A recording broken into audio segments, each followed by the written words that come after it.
have weight loss goals, body composition goals, then stop. If you haven't heard of macros or used a macro-based program, then this video is for you. So super excited to share today. I have just gone through 30 days of macro planning and tracking and accountability. And so today I want to talk to you about why would you want to do that? What are macros? How can macro planning help you with your weight loss goals or again, your body reshaping or composition goals? And what are the takeaways that I've learned that are really going to help you moving forward? So macros are a combination, basically they're three things. They're carbs, fats, and proteins. And that all sounds really simple, but if you think about it, like when you look at, if you've heard of Weight Watchers, for instance, what their program is a macro-based program. It's points, right? They're saying, hey, you can have so many points of carbs, right? So then you're like, oh great, it doesn't matter what this looks like. Now it does, right? Not all carbs are created equal, but that's just a really interesting, easy representation of what a macro that a lot of people are familiar with and way of tracking, right? So this 30 days has been so eye-opening. When it comes to weight loss, there are a lot of options these days. And what we're finding at Sage is that a lot of people are interested in semaglutide, Mounjaro, that's the Ozempic, Wegovy, tirzepatide. All of those medications are amazing, but really my mind-blowing takeaway after doing this macro program and having people on all those medications is that what's happening, people are losing weight is because they are almost unconsciously starting to implement control of their diet. So portion size control their sugar count, their carb count is coming way down, right? And they're recognizing oh, actually I feel really full when I eat a protein or a complex carb. And so people are, well, I say naturally, but with the medication's assistance, are moving into almost like a macro approach without even trying. So going through this process of macro tracking really, I feel is going to be your long-term solution when you're, say, if you don't want to try that medication or if you're on the medication, but you're then what's next? And that's really part of what put me on this journey is because I wanted to learn how do I help guide you, better to your longer term sustainability of what you want to have your body look like. So whether that's again your weight or your muscle, amount or fat amount, things like that. So today I'd like to take you through the top 10 things that I feel have been so important that I've learned in my eyes have been opened, I have been converted, right? I've been, encouraged for a while now to, check out this type of approach, and I really am just so amazed. So, okay, number one is pretty much for everybody, unless they're focusing on it, you're not getting enough protein. Protein, of course, is going to be, there's veggie protein, like rice and beans are a perfect protein. Of course, there's protein shakes, meat is a protein, eggs, but most of us are under eating. So most people, and I think I talk about this a little later as far as amounts go, but so maybe I'll save this one for a little bit, but most of us really, when we're looking at, we're probably getting half of what we need on a daily basis. And it's, why is that important? Protein is going to be there for actually muscle building, all of those proteins break down into amino acids that are used for not only for repair, but for brain neurotransmitters, for all of the metabolic processes that happen in our system, right? We need those proteins. And so you really, when you look at what you need, I would challenge you to maybe take a few days and measure, and I'm going to bet when we talk about later exactly what you need, you're getting way under. So number two, really most people are going to need between 0.8 grams to 1 gram of protein per body pound of weight. Now that will depend on the person, your goals, the coach maybe that you're working with. So I right now am at about, I would say about a 0.8 based on my body weight. And I'm telling you, it's been so, I was probably eating half what I actually really needed. And I thought, being in the holistic medicine space, I'm I've got this. I am totally eating exactly, I'm probably so close, because I make sure I have some meat, and then I have my hummus and my rice crackers, and then And it was incredible. I feel like now I'm eating protein all day long. Like I just keep eating protein, and sometimes it's hard to make like my amount at 110 grams of protein per day. It's a lot, but it's like as far as my goals, which probably many of you have the same goal, I really want to focus on building muscle. Probably a lot of you have seen my industrious or working out at, doing CrossFit for the last year and a half. It's been so amazing, but I really want, to gain muscle, and that's going to be part of it. So the next part, takeaway number 3 is you are absolutely eating more calories than you think you are. And it is incredible. Once you track and you really start, say right now I'm using my FitnessPal app, when you really start writing down what you're actually eating, like I had no idea. When I wanted a snack, I would grab a handful of nuts, thinking this is so healthy, that the oils are great, the protein is fantastic, like it's very satisfying. Not really realizing now that handful is 800 calories that's 800 calories. For my body size, that's probably half of what I need for the day. So I guarantee you, if you have that habit like I did and you're just snacking on nuts, I mean, you probably actually need 5 or 10 of those nuts at most in your diet, and the rest of it needs to be something else. I hate to say that because I love nuts, but it's actually really true. So, and that's the same with like if you're eating chips or if you're eating crackers. I mean, when you really weigh and measure that stuff out, like you think, oh, I ate a serving, and a serving's only 120 calories. And then you realize actually you ate half the bag, and that's 5 servings. And when you measure out a serving, it's like 6 crackers. So especially I think as Americans, our portion sizes really have become too big, and I think that likely is what we're seeing, that's contributing to kind of the obesity epidemic that we have going on right now. So it's really about becoming mindful, understanding really, the caloric density of what you're eating, right? So takeaway number 4 is you're probably getting less fiber than you think you are as well. So most people are under consuming fiber.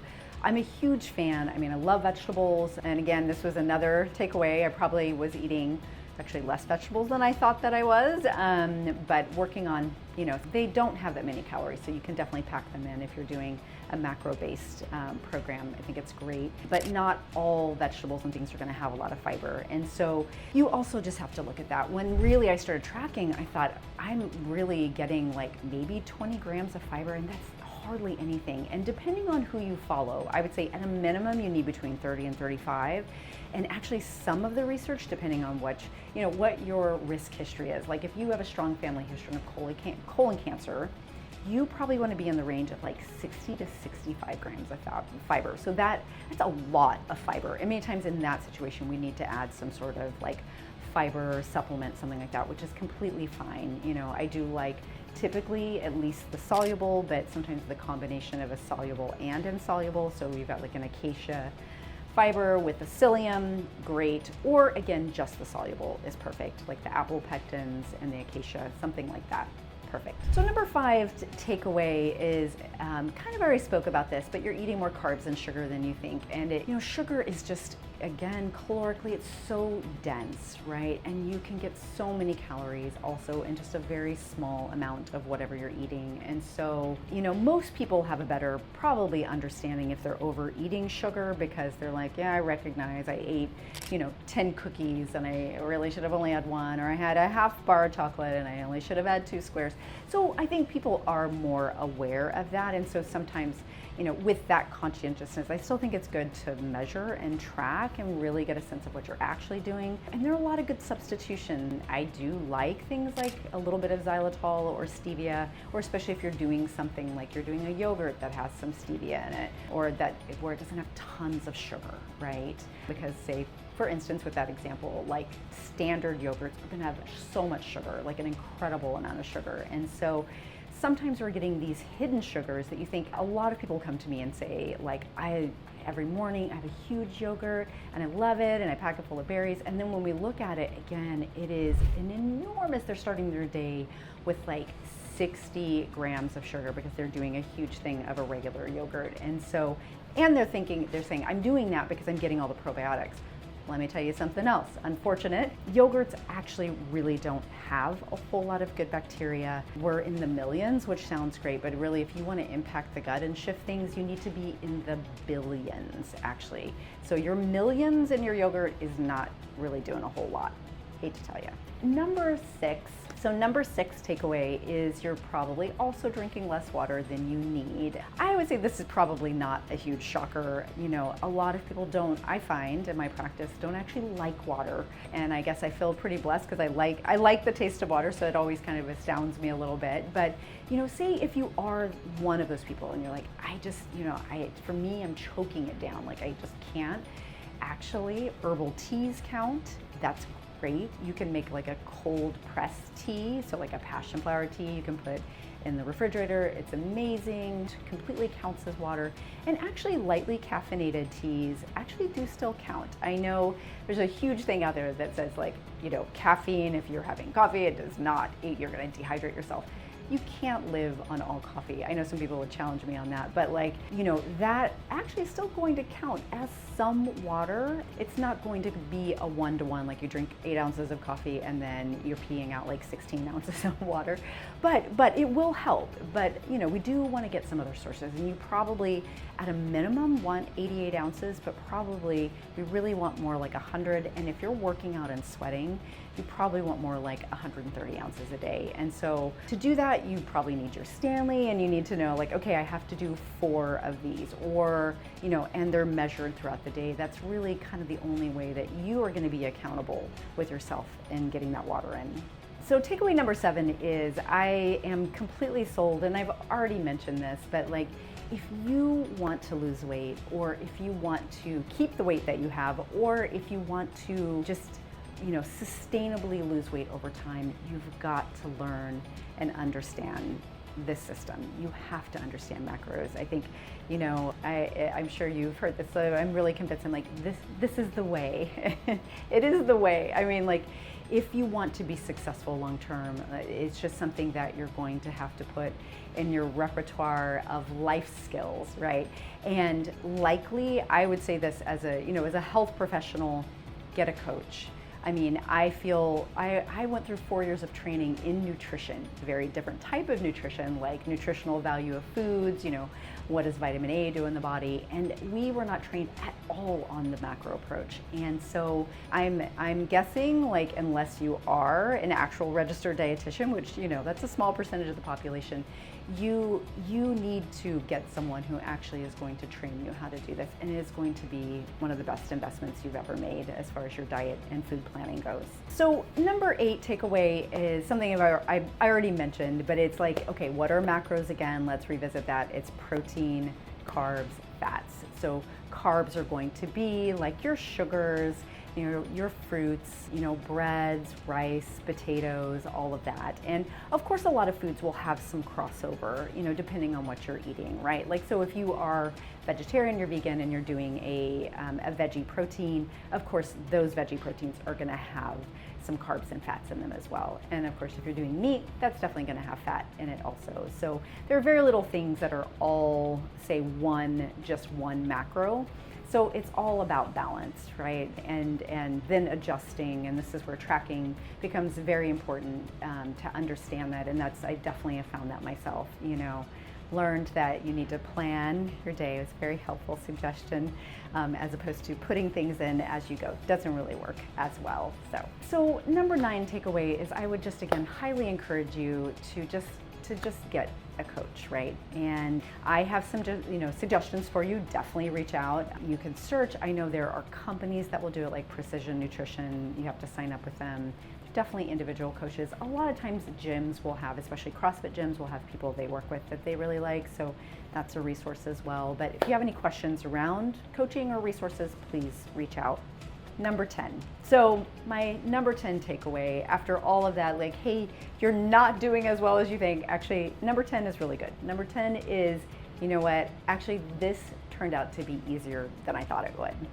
Now, the first week was hard. The first week, it was a complete mindset. I'm not used to weighing and measuring and tracking my food. And so that was definitely, my learning curve was huge, right? And like used to, again, eating that handful of nuts or just reaching for the crackers with hummus whenever I wanted. And so really big shift. But after that week and after I dialed things in, I actually became really excited about how can I make the numbers work? Like, how can I fit this?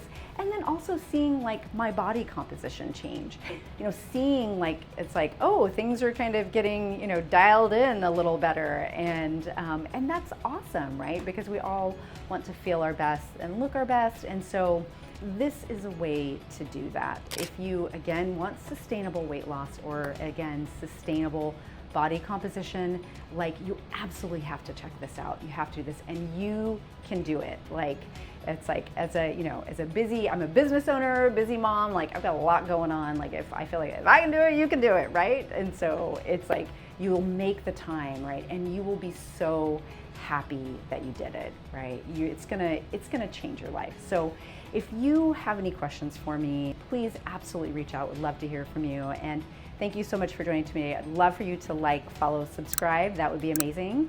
And I will see you next time.